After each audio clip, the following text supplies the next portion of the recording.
Thank you for joining me on another episode of She Leads Now podcast, where we help career and entrepreneurial women gain the tools to develop a success mindset, create winning strategies, build collaborative relationships, and take bold action towards creating impact and fulfillment in their lives and careers. I'm your host, Sabine Gideon, and I'm on a mission to awaken and activate women and emerging leaders so they can tap into their innate leadership ability, elevate their influence, and create the impact they were destined to make. If you're ready to uplevel your confidence, courage, and influence, you've come to the right place. Join me weekly for insights, strategies, and resources to help you grow, develop, and embody the leader you are meant to be, so that you can make the impact you know you are called to make and establish the legacy you've always dreamed. The world eagerly awaits the emergence of your brilliance, impact, and influence. So with that, let's dive into this week's episode.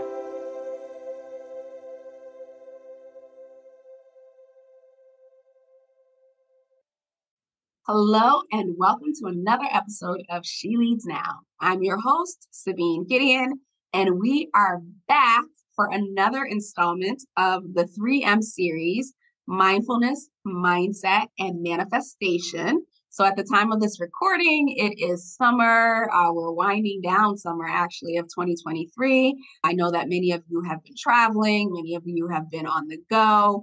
And so I figured that this was a good time to do the series. And because I am fresh off of the transformation train, if you will, no, transformation chamber is what I like to call it, just fresh out.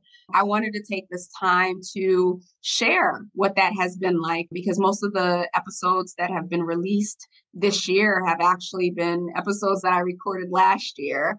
Took a break, Q2, from recording the podcast just because I was in the darkness of my soul, as I like to call it, and just didn't have the capacity to come on a weekly basis. I did do a series, the Power of Money series, which was a live series that was broadcast on LinkedIn, YouTube, and Facebook during that time.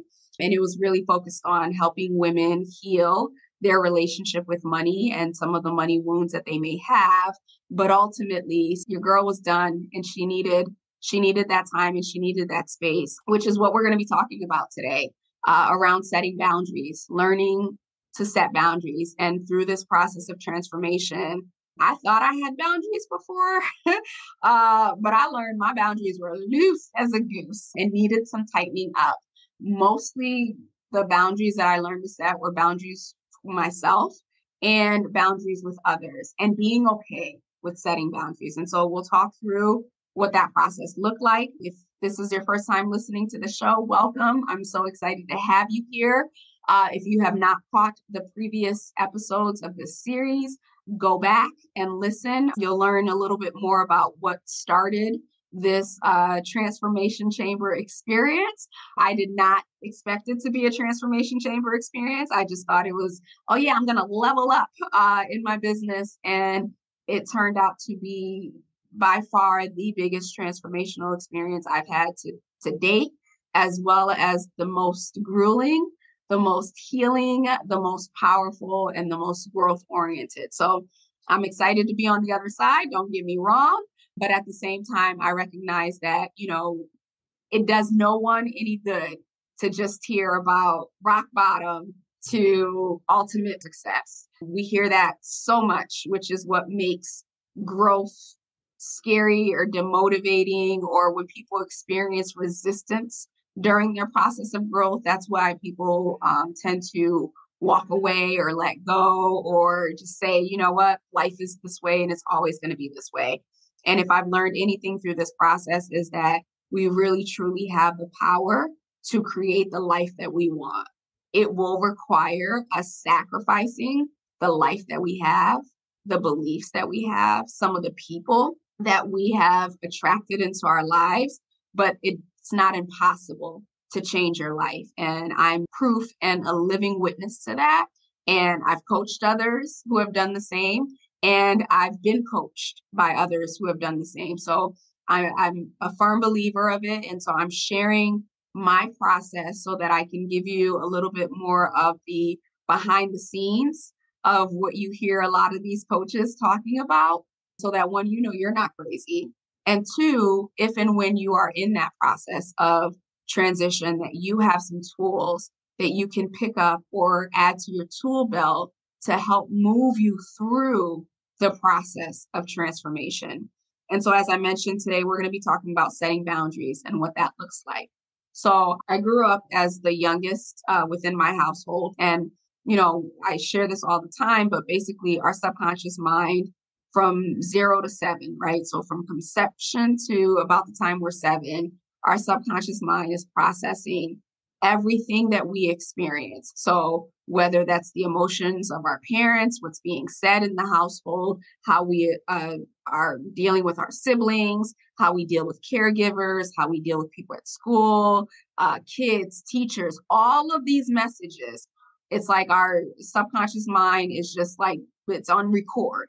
And so once we get to a certain age or stage, which is usually about the age 7 or 8, it says, okay, cool. I got all the information I need. And it starts supporting you in creating experiences that reflect everything you took in from 0 to 7. And so many of us don't know that, and we don't recognize that, and we think we are in the driver's seat and creating new experiences. But if you really take a step back and you're honest with yourself, and you put up that big old mirror that the Power of Ted, which is the book that I shared one of the earlier episodes, when that mirror comes up, you will see, oh no, you've been creating the same pattern from your childhood. It's been different characters, different locations, different situations, but it's been the same experience in what it is that you believe about yourself and what you believe about life. So when it comes to that, or the reason why I share that is, in my household, I was not taught how to set boundaries. And matter of fact, I was penalized if I ever dared demonstrate boundaries, whether that was in me expressing emotion when I was hurt, when I was sad, when I was mad, when I was angry. I had older siblings who bullied me in more ways than one. There was abuse and on all types of levels. And of course, the relationship with my parents. I learned at a very early age that the only way to not get picked on or to not be abused or to not feel bad is to people please and to do what others wanted me to do. And so again, as a kid, that became my defense mechanism, right? And so that was going out of my way, like when my siblings were mean to me, going out of my way and begging. And can you imagine begging for their forgiveness so that they would like me, or doing extra chores, or if my mother was abusive towards me, finding ways to make her feel better, or prepping, always being on guard, basically, that I didn't want to experience anyone's wrath or the negativity that came with people being mean to me. So I learned very early on to counteract that by overgiving and just being there and being supportive and doing all of the things. And so if you look at my career, which I hope most of you, as you're listening to this, it's drawing some parallels. If you look at my career, all of the roles that I've been in and that I've worked in have always been about serving others. Like even from starting at 13, like I was babysitting, I used to go out of my way, not charge the parents. It's just been a cycle that I had been creating. And probably if you would have asked me a year ago, I'd have been like, oh my gosh, I am not a people pleaser. Yes, I was. Like I was level 10 people pleaser. The thing is, it showed up differently in different situations, in different environments. So with my family, because they had been my first introduction into people pleasing as a result of avoiding abuse and avoiding pain, at some point I developed this wall or this defense mechanism where the only way that I could not, or I guess the way that I learned not to allow them to, hurt me, was to cut off access. And so I believed that because I limited access to me as it related to my family, that was my way of setting a boundary, and that I had boundaries and I was strong. But not really. that was just another defense mechanism. When it came to work, I didn't have boundaries. I think about clients, like, right, like sessions were supposed to end, and I would just continue to give. The many, many years of corporate America where I was working 50, 60 hours, the many seasons of burnout that I experienced. It's just been I'm a give, I'm a give, I'm a give, I'm a give.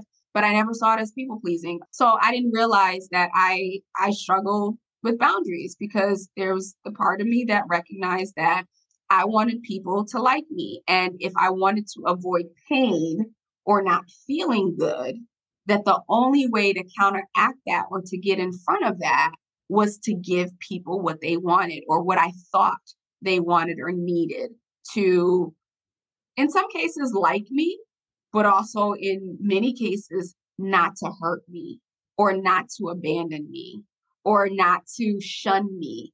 So there were a lot, there are a lot of tapes playing in the background of my adult life that I just kept recreating in different aspects. And so as I was going through this process, through this journey, a few things took place that it was almost like they were gifts to me. Well, I won't say it was almost, they were gifts to me in that in previous seasons of my life, I wouldn't have recognized them as opportunities to set a boundary. I would have seen it as someone is doing something to me, or I'm the victim in this, or this person is horrible, whatever justification that I was used to giving to it, or I would, go within myself and hide. And so a couple instances took place. One started with my family.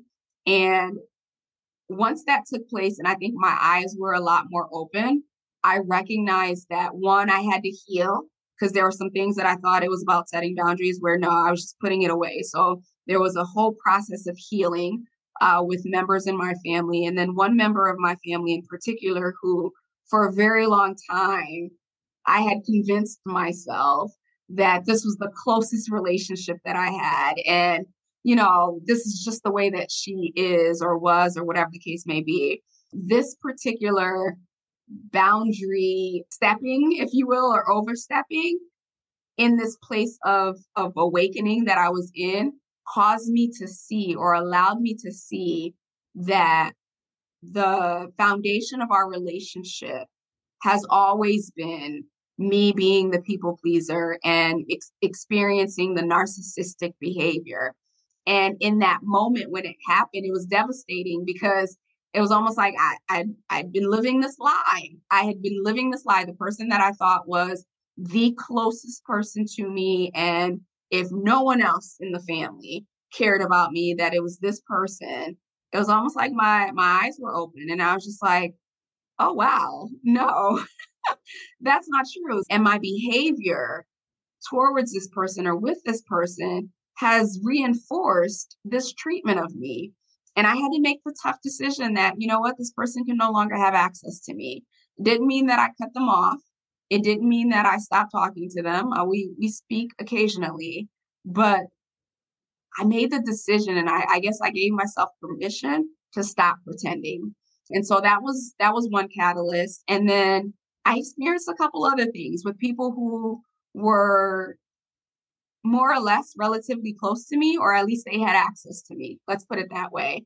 That made me question, okay, what is it about me that makes these people think or believe that it's okay to treat me this way? And the funny thing is, I also recognize that they were only treating me the way that I had allowed them to treat me in the past. Like I fully take ownership, responsibility, and accountability in everything that I'm sharing here, that no one did anything to me. Now, their behavior was not ideal, but I'm not saying that anyone did anything to me, but in people behaving the way that they had always behaved, I recognized it a lot differently and had the opportunity to decide whether or not I would continue to accept that behavior or decide that that behavior was no longer allowed. And that's what I did. So this is not a blaming, this is not a shaming by any means. But again, this was a process that I had to go through in my journey of transformation. So if you are listening and you have emailed me in the last 9 months, you likely got an out of office message from me or, at some point. And I got that out of office message or that template from a time management coach that I interviewed on the podcast, Anna Mc. Oh, I don't want to mess Anna's last name up. I will put her a link to her episode in the show notes. But she has a podcast. It's called It's About Time. And she focuses on time management. She focuses on productivity, a host of different tools that you can use to make life easier. So that's whether it's in your business, your career, your household, whatever. She is all about maximizing time, being as efficient as possible, and doing all the things that you love. So Anna Dearman-McCormick. And so I will link her podcast episode in the show notes while she was on She Leads Now, and you can check her out on the It's About Time podcast. But anyways, got the template from Anna, and basically it was setting expectations, right? So at the forefront was my clients, right? So I let the clients know you'll hear back from me in 24 to 48 hours. And then kind of like thought about like, who was I getting messages from on a regular basis and what was an appropriate timeline? And so when I first put this out of office on, there was a part of me that was so scared because up until then, I was the type of person where if I went to bed and I did not answer every email that came through my inbox, I felt like I let people down. I feel like I was not showing up. I was not being an A player. These are all of the messages that were playing through my inner critic in my head. And so email messaging or people just reaching out to me, period, there was such a sense of obligation within myself to respond, to support, to give, if you will, that when I didn't and when I couldn't, I felt horrible. As you can imagine, that also contributed to the cycles of burnout because I was always working or I was always thinking about work or I was always thinking about the needs of other people. And so when I put this out of office on, at first, it was really, really scary. Then I kind of paused and maybe like month one or after 30 days and into month two, I was like, wait a minute, this feels good.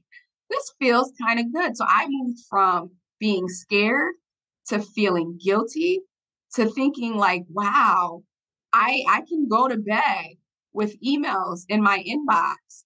And I was okay because I knew that I already set the expectation with people that this is when I was going to respond. And so as time went on, I started getting comments from people about the out of office.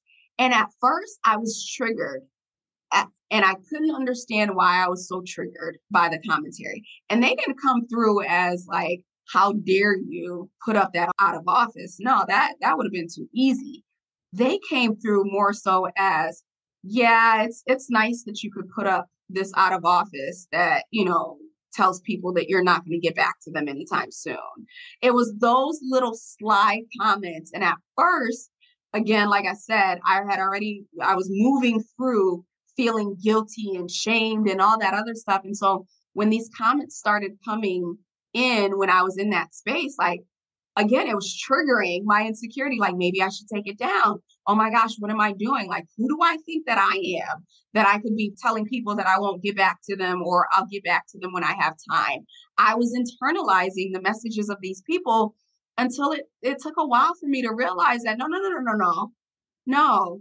They were basically telling me that, yes, basically they were saying, who do I think I am? But what they were telling me was they were so used to having access to me that seeing this like threw them off, right? And so that was their way of telling me that they were not comfortable with my boundaries. And not only that, it gave me insight to the fact that they probably don't have boundaries, but that's for a different episode. But what I learned in that process was that, when we set a boundary with anyone, it forces them and it challenges them to change. And people don't like change. If they are used to having access to you, if they are used to treating you a certain way and you switch up, oh, that resistance, that ugly monster, whatever you want to call it, is going to show up and it's going to say, you're going back to who you used to be and how I knew you. And so, in those instances in the beginning when they were happening, I felt all the shame, I felt all the guilt, I felt all the regret until I said, no, I am not taking this out of office off. And I am okay with not coming to everybody's beck and call through email. And I did the same thing with my LinkedIn inbox as well. I didn't do the out of office, but I also just gave myself permission to not have to respond day of or 24 hours or 48 hours or whatever. Whatever unreasonable timeline I had set in my mind.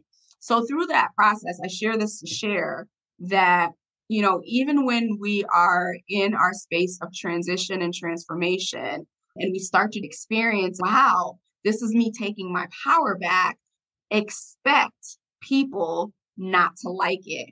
So outside of people making sly comments, I had people downright ask me to take it down or turn it off. Like people really had that level of audacity. Also through that process of learning to set and hold boundaries, I had people like scheduling time on my calendar just cuz like I didn't have anything else to do. And in the past, I would have just been like, okay, well, you know what? They scheduled the time, so let me go ahead and meet with them.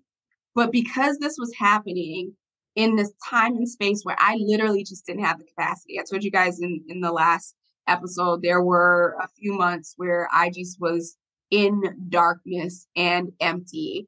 I didn't even have the capacity. So even if I wanted to show up on fumes, I didn't have it in me. And I had decided that I don't want to live a life where I have to always feel like I'm on fumes.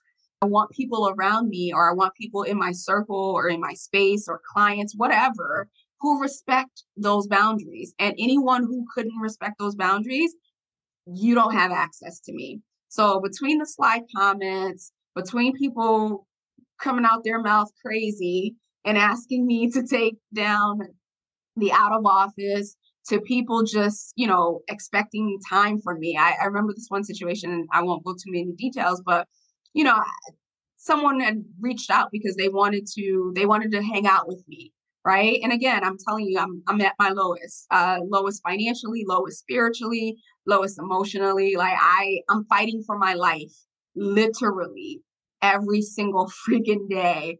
And this person reached out to me, and they were like, how are you doing? And in the time, like, I was just like, I wanted to be honest, but I didn't want to go into too much detail. And I was just like, I'm feeling really overwhelmed. And I shared with them a couple of the things that I was experiencing. And it was like, oh, okay, cool. So about us hanging out. And it just like, it was a light bulb for me. It was just like, wow, wow. Like, have I been that much of I don't know if doormat is the proper term, but have I been so willing to show up regardless of where I was or what I was experiencing, that people couldn't even recognize when I was saying where I thought I was saying clearly that I didn't have it in me and that I needed help. And so that process, or that period during the process, or during the journey, made me double down even more on setting my boundaries, communicating my boundaries, saying no, and accepting that some people aren't going to like it, that some people are going to feel some type of way, that some people are going to resist, some people are going to challenge me, and some people are going to invite me to go back to the old me. And I kid you not, I to this day, I am at such a better place when it comes to setting boundaries. Like my no is no, my yes is yes. And and I'll share this as a tip, but one of the questions that I use for myself now when I get asked something or asked to support or asked to do, my question to myself is, by me saying yes to this, am I showing up as who I used to be? or am I showing up as the person I want to be? And that is how I'm making decisions moving forward. That is how I am deciding and I am owning my power of what I say yes to, who I say yes to, what I engage in. If it's pulling me back to a person or an identity or a way of being that I have fought hell and back not to be, then the answer is no. If it is going to propel me forward, then the answer is yes. And even if it's a yes, sometimes if it's a not right now, then it's also a not right now because I am putting me first in what it is that I need. And I want reflected back to me who I am and who I am becoming, not who I was. And I also only want people around me who reflect who I am and who I am becoming, not the people of my past. So this episode was actually a lot longer than I expected, but hopefully you got some tidbits out of that. And if nothing else, the question, right? Is this serving me? Is this serving the current me, the present me, or the me that I'm creating? Or is this serving the me that I am trying to change and transition away from? And using that as your back burner and not being afraid to use the word no. So many of us, especially women, the guilt, the shame, the embarrassment, all of that stuff that comes with us, feeling like we let other people down. And guess what? That's life. I'm sorry if I sound, insensitive to that, but as a person who has served others tirelessly, endlessly, till I had nothing left, many, many, many, many, many years. Now I'm in the place where, you know what, I'm in a season of receiving. I will always be a giver. I will always be generous of my time, of my knowledge, of my wisdom, whatever it is that people need. If I have it, I'm willing to give, but not at the sacrifice of my own mental, emotional, spiritual, physical, whatever well-being. So that is what I have on setting boundaries. If you have not emailed me and you're listening to this and you're curious, go ahead and send me an email, Sabine@SabineGideon.com, and you will see the email template and feel free to use it. I did get permission from Anna that I could share it because she worked with a time management coach at one point and was able to leverage that. So don't be afraid to use it if it makes sense for you or if parts of it make sense for you. I know that for those of you who work in traditional environments, it probably won't be received and you'll receive some backlash that could, really impede your success in your career. So, be wise and be discerning. But, for your own personal email, if that's what you need, I will leave you with that. We will be back next week with another installment of the 3M series, Mindfulness, Mindset, and Manifestation. A couple of real quick announcements. If you are interested in getting a pre-order, the link is in the show notes. Just look for it. It'll say book pre-order. Go ahead and check that out. For those of you who pre-order, I will send you an email or you'll get an email communication and it will ask for your shipping information and I will send that out to you. Or actually, when you pre-order it, you'll have to put in your information. But nonetheless, I will send you out a signed copy with a nice message of encouragement to support you either in the transformation that you're in or will be heading into. So go ahead and check that out. I still have openings for private coaching clients as we move into the fall. I know that a lot of people are considering, what's next for me going into 2024. I highly recommend thinking through where you might need support and how to start strategizing for that now and getting support versus waiting until the beginning of the year. So if at the very least you're thinking about coaching and just want to learn about my process and want to see if it might be a good fit, feel free to send me an email at Sabine@SabineGideon.com. We can schedule some time for discovery, see if there's a fit and how I might support you. If you listen to this and boundaries are on your list of things to develop, or you know someone who is struggling with setting boundaries and really building the mindset around it or uncovering why they don't exist today, and then leveraging some of the tools that I shared, please, please, please go ahead and share this with them. And if you aren't subscribed to the show, go ahead and hit that subscribe button on whatever platform you're listening to. And then last two things, if you have not caught up on the Power of Money series, where I interviewed 13 experts in the space of money, whether that was money mindset, to financial advisors, to debt elimination, to long-term savings, whatever you want to call it, feel free to go on my YouTube channel and check that out. Just search my name or search the Power of Money, POWHER of Money, and that should come up. And then lastly, thank you. Thank you for showing up this week. Thank you for listening. For those of you who have messaged me in these previous episodes, and shared parts of your journey or shared the ahas that you have, it means so much to me. And I don't want this to be about you checking in, listening to me every week and then going about your week, feeling alone or feeling like, oh my gosh, this is so far above my head. I want to be as transparent as possible, and I want to share the tools.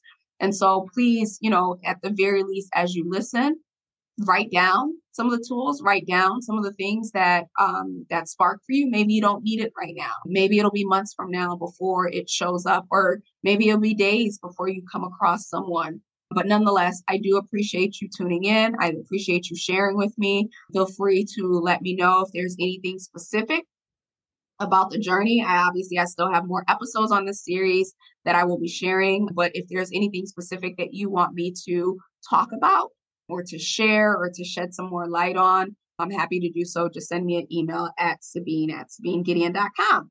With that, have a wonderful rest of the day and rest of the week. And I will chat with you next week. Take care and talk to you soon. Thank you for tuning in to another episode of She Leads Now. If you found today's episode helpful or got a piece of insight that you plan to implement in your business or organization, I would love to hear from you. Connect with me on LinkedIn at Sabine Gideon, that's my handle, and send me a private message. Or feel free to go ahead and leave a review on either Apple or Spotify. I also invite you to share this episode with anyone in your network who you think might benefit from this content. Lastly, be sure to check the show notes and the description below for links to resources, including relevant downloads, articles, and any upcoming training. Until we chat again, have a blessed and powerful week.